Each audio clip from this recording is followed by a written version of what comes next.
All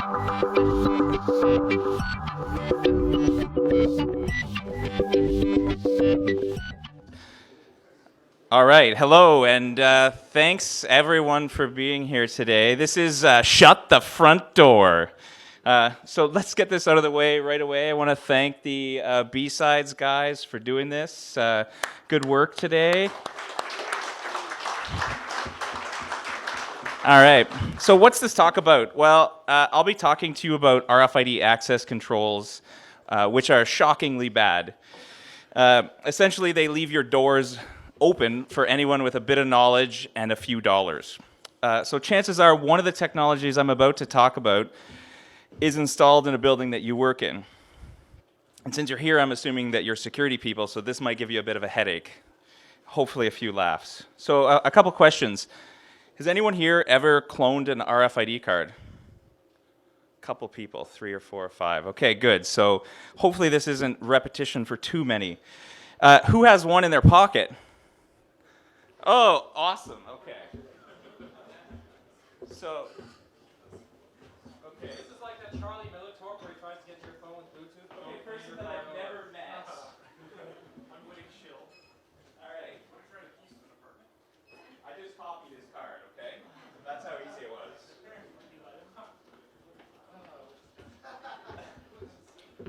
Okay. So, a little about me. I work on the attack and pen team at AccuVant Labs. I do NetPen, vulnerability assessments, social engineering, and physical penetration testing. So the latter is obviously what got me interested in today's topic. As I said, the stuff I'm about to say, it's been said before, it's not groundbreaking research, but I think maybe no one is listening, or people just don't get how bad it is. But you know what really grinds my gears? I've worked on sites all over North America and Europe, and apparently no one got the news. Each time I get to a new site, it became more apparent that there was a general lack of understanding of how bad the problems are. If this were like a network vulnerability, it'd be like finding out servers in your web farm are vulnerable to an O-Day with code execution, and it's in Metasploit, and just not bothering to patch. So now I realize that most companies basically use these controls to prevent any random from wandering in off the street and using the washrooms, but the locks on most doors are just as vulnerable. But when you see someone picking a lock on a door, you know that something's up. And when someone beeps through a door, it actually lends credibility to them just because of perception. And the businesses that we do assessments for, they get owned by nation states. They're targets. So these guys should be really wanting to lock the front door. So that's rant mode off. So HID procs, which is the technology that I just cloned, is completely insecure, as demonstrated by this $40 Chinese device that any of you can buy from AliExpress or eBay. In fact, procs tags can be read from 3 feet away with this little toy. Now, this is based on another design on the internet, but it's a parking garage reader, but it's been modified with some Arduino hardware. So there it is in operation up there. I just have to walk by someone with this in a book bag, and their card is stored on my SD card in memory so I can create a duplicate later. Here's an example of the unit in operation. And as a pen tester, this is what I want, easy mode. I don't like working hard. As a customer or someone designing security products, this is exactly the opposite of what you want. In most cases, RFID credentials in use today are this easy to copy. So there are a couple different types of RFID that is used for access control. Now, this is an overgeneralization, but for today, this is what we're going with. Low frequency HID procs. HID is the brand, by the way, and Indala, they fit into that category. Both are vulnerable. We're only going to talk about procs. And high frequency, which is a more modern RFID. Most modern RFID is high frequency for access control. It's HID I-class and MyFair. And we've heard all about vulnerabilities in MyFair, the Dutch transit system, and so on and so forth. There's other things like the 407, but they use active transponders that are in the 800, 900 megahertz range. Okay, so let's get right into it. You probably all recognize these readers. That's the HID 5335. They're everywhere. HID was originally formed in '91, And this technology is now over 20 years old. It was originally used for animal monitoring and tire tracking. So it's by far the most common type of access control system, even in my work today. HID boasts over 200 million cards sold, and I'm betting the lion's share of them are this technology, still in the market today. So pictured on the left is the 5335, very common reader, as I said. The Pearson International Airport is full of these things. And after you learn how insecure they are, you're going to wonder why bother with the X-ray scans and the genital scans and the shit like that. So Prox was designed in an era when electronics was pretty much the domain of electronics engineers. It was a bit hard to imagine that electronics would ever be as accessible as they are today, but it happened. Arduino blew the doors open, and as you know, things are only going that way at a more accelerated pace. Prox, as I said, is insecure by design. The card is not encrypted at all. If you power it, it will just start spitting out your identification bits. Okay? Neither is the wireless. The wireless, if you can sit there with an SDR or some other device, some radio capable of listening to that frequency, you'll hear the bits if you can demodulate them. So this attack can theoretically capture signals from even further away, in a car, for example. And the last piece of the puzzle is the communications to the back end. Now, this is done with a protocol called Weekend, and it's also unprotected completely. It's where the easy vulns are, and it's worth noting that it's still around in the next generation readers. So here are the things that you really want to consider when evaluating the security of an RFID access control system. The card, the RF, the hardware, and the back-end communications. Every factor here must be executed perfectly for a secure system. No one really bothered with the hardware on Prox because there was no point, everything was so broken. Here's a little tip, don't trust an RFID vendor. I've been on way too many sites where they're like, yeah, we're secure, we're using these encrypted tokens. And it was like, I just showed you here, beep, beep, okay, I'm in your door. Get a trusted third party to review your plan and hardware proposed prior to installation for anyone here that's in charge of installing these things. Okay, I talked a little bit about the Weekend protocol. The Weekend interface is remarkably simple, and really this is where it's at in terms of having fun with HID Prox. There are two lines. Let's not talk about ground for a second. There's data 0 and data 1. And as you can guess it, when it drops to 0 volts on one of the lines, that's a 0 or a 1 respectively. So here we have the Slaley Logic screenshot, and you can see the bit stream here. So what can we do with these bits now that we know what they are? Well, with a standard 26-bit card, there's 8 bits for the facility code. And that's the card I just cloned. 8 bits, so the facility code on this card in particular is 21. And that's the only private piece of information on the card. Every other bit of information you need to make a new card is written on the actual card itself. And usually these cards, they're ordered in batches of 100, so the facility code is going to be the same for at least 100 cards, maybe 1,000, you never know. Okay, so, and here's an example of where it's printed on the card. This is a different card number, but just for illustrative purposes. So there's the card code right there. We're converting, of course, from binary to decimal. And so now that we have all these bits, what can we do with them? So what does all this mean? So we copy the card after that. How do we make a copy? Well, the tools that we use to copy it need the card's value in hex. So we convert our bit stream into hex. So every Prox card actually has 44 bits of data on it, but the reader never transmits some of the bits. But luckily they're static, so it's easy. We can add them in here. So those two first bits are what we add to the pad, which is the static bits I told you about, and we get that value. Then we convert the remaining bits, and we get those. We stick those two together. Now you can email this card to anyone, and they can make a new card with any one of the number of tools that's available on the market today. So, and getting to the Weekend data is remarkably simple. HID has gone and labeled things very nicely, as you see, data 0, data 1, tamper, which is never hooked up. So the Weekend protocol can be exploited in a number of ways. Like, we can put little gremlins inside this thing. They left us like a lot of space for adding electronics to these things, and that's why I could do it there and here. For example, we could put a microcontroller in that listened to the Wiegand signal and just recorded everyone's card as they were buzzing in the morning.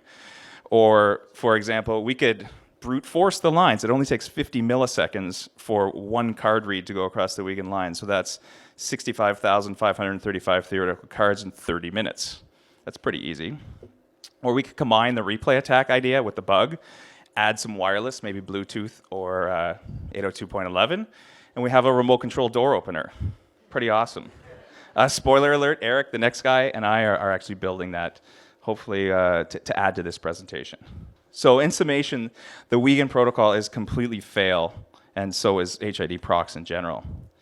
Now, HID came up with this secure alternative called iClass. And we've had customers, I'm iClass, I'm protected, these cards are encrypted. Well, we know a couple of years ago from a couple smart guys that that's not true. I'll get into that. iClass uses encrypted credentials and encrypted wireless communications, poorly encrypted. So it turns out JK, they're not really secure, they screwed up. You can tell these devices by their curved front, and sometimes they have other manufacturers' names on them, like Bosch or Honeywell, but they're all white labeled. They're the same device. The Wiegand attacks we talked about are still good on these devices because the back end still unencrypted. Why encrypt the card and the data on the card if you're just going to spit it out in plain text on the back end? I have no freaking idea. So for iClass, Henrik Plotz and Milos Mariak figured out how to circumvent the protection of the micro because they put, like not a commercial grade micro, they put a microchip microcontroller in it, which they figured out how to put in a high voltage programming mode and dump the firmware.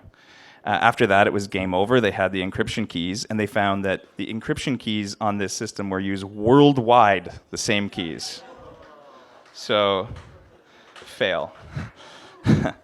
Now, if you find a tool that will decrypt triple DES, you can read the encrypted portions of the card. If you can implement it, you're good to go. So this image depicts an attack that's a bit different. It uses an FTDI cable to bit bang the PIC programming header in order to dump the data. It's just slightly different. So thanks to those guys I just mentioned, they created this tool. Now we can read an iClass card.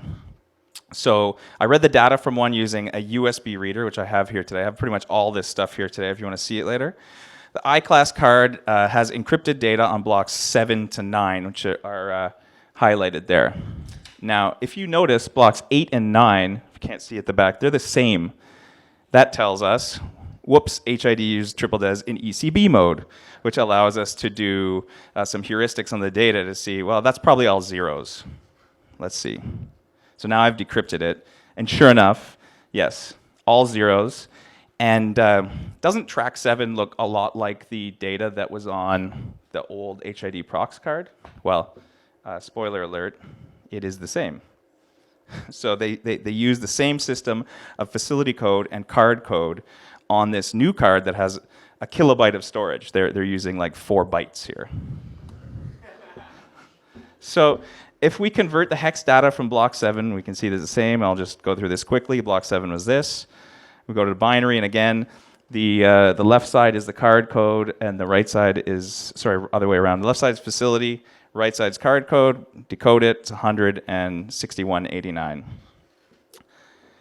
So it's pretty easy. Also, so as I said, the data comes out on the back end unencrypted. So if you were to put a logic probe on the Wiegand data output, you would see that stream again. And some iClass even have serial output, which we don't even have to convert the bits, it just gives them to us. And that's, this one right here has that, and I'm going to use that later on. So we just decoded 6189. In this case, that's the actual card and the USB reader that I used to get that data. And then, so since the encryption key is leaked, to clone iClass, 99% of the time, all you need is that block 7 data. There are exceptions, but for the most part, this is true. And then you just need a way to write to the card. So in this instance, we can use USB in that program that I showed you, but it's not generally available to the public. So I was doing some research one day, and I figured out you can do it with just the iClass reader and the serial protocol, because this is an RW300, not an R300. It's read-write 300. So I put together this portable cloner, so I didn't have to use a computer, because when on site, you don't really want to pull out your laptop and try to convince someone to like scan their card. I've done it, but it takes some explaining. So, as I said, this has an RS-232 out, so I just need a level converter. I first wrote the code in Python and then ported it to C. The hardest part was you have to load the actual encryption keys into the reader and do all kinds of like key derivation for triple des and XORing and stuff like that, which is not very hard, but it's just confusing because they don't implement triple des properly. So I took a Teensy 3.1 board, which is the thing on the bottom there, which is very tiny little boards. So because I wanted it to be very portable, and I want to be able to shove this thing in a wall maybe in the future and control the reader. And I have this device here today. So I'm going to give you a demo shortly. And this is just for scale. We have the 3.1 ARM dev board and the bolted on the TTL converter, which is from China. And China's a great place for electronics, AliExpress. So let's quickly do this demo. Pray to the demo gods.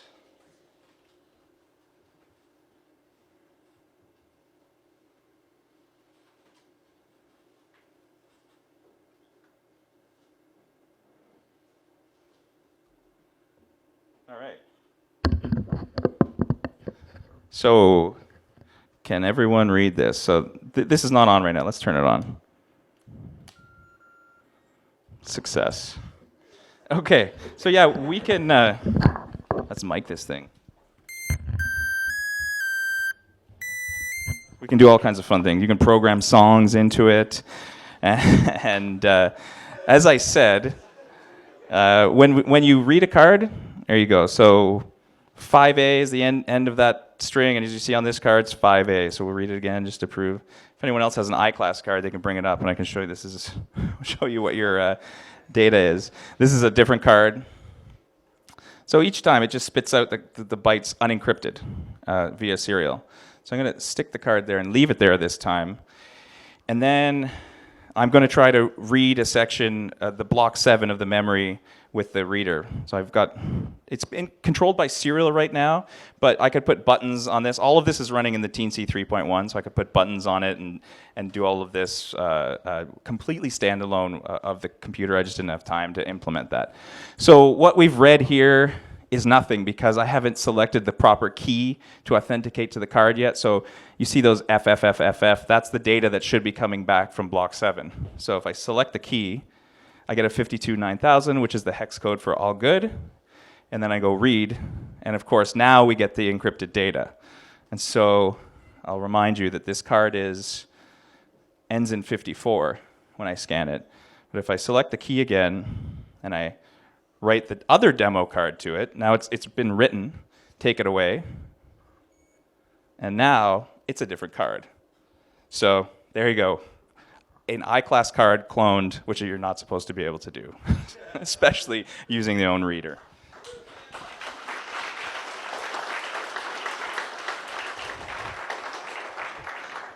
And just for fun, we will change it back. So select the key again, and then now when we scan it again, if it will scan, there we go, and it's back. And one more song. All right. Do I have time left here? How much time do I have? All right. So I have a few more slides. I think I skipped through some stuff because I was nervous, but let's talk about a few other things then.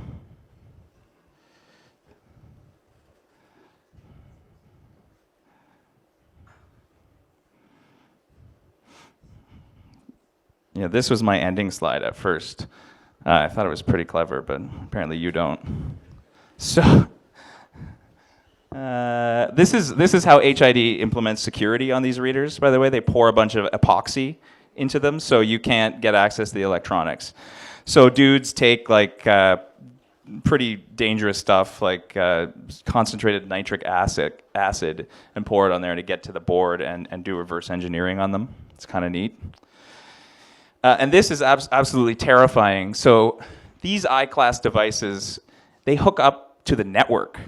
So how often do you guys know that of any institution that updates the firmware on their door readers? Never. So if there's bugs, I mean, and these things work offline as well, which means all of the credentials and the data for authenticating people is stored inside the reader. Terrifying. And still, advertising the Wiegand interface. Complete fail. Here's a MyFair card, and this card, I was on site in Germany, and the customer is like, yeah, this is encrypted. We're using Desfire cards. And of course, I found that they're only using the card's serial number. They're not actually using the encrypted portion of the card for the identification purposes. So all we did was read the card serial number, used a Proxmark to emulate it, and open the door on him, and he pooped himself. And this lock is completely offline, so it's not networked. So you can't even tell when someone has opened it unless you go to the actual door and download the data. So MyFair, I will give them some props. You probably can't see it, but they actually own up to the weaknesses in their card right on their website. You know, and this is a huge list of weaknesses, and they know that the weaknesses are because they relied on the secrecy of their cryptography algorithm for the protection of the data, and we know in cryptography that's a huge no-no. And then here they explain at the end, although residual risk remains, there are techniques and countermeasures to detect cards and data which have been tampered with, but they're secret.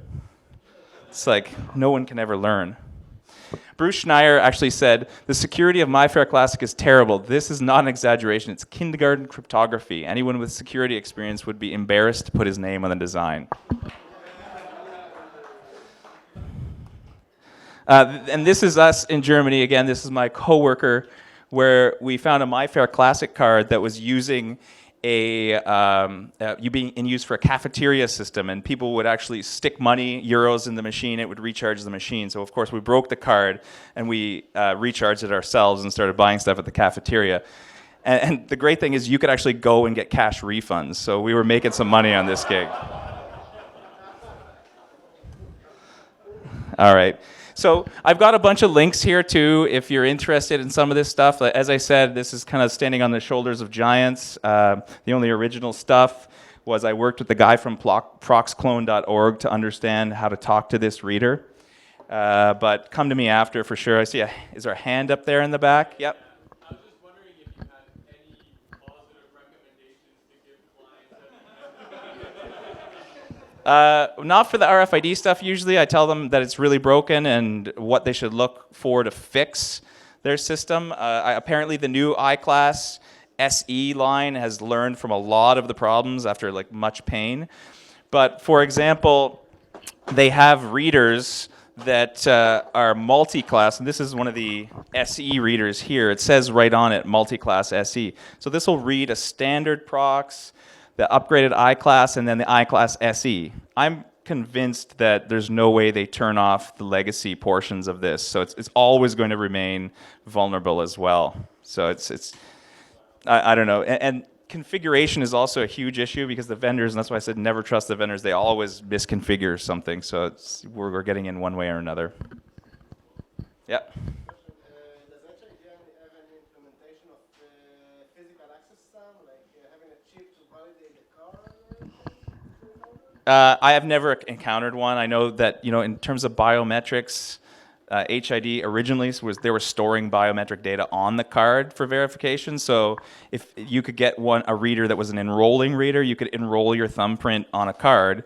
Then, because we know how to access the data, you can just overwrite someone's legit card with your thumbprint and go in and just you'll be valid. That your thumb will work. I'm just referring to validating the card against the reader, just to know it's generated from the same master. No, not in the systems that I'm talking about, not that I've ever run into. I'm sure that exists, But again, you're talking like military or some other high security installation probably. All right. Thank you very much for your time.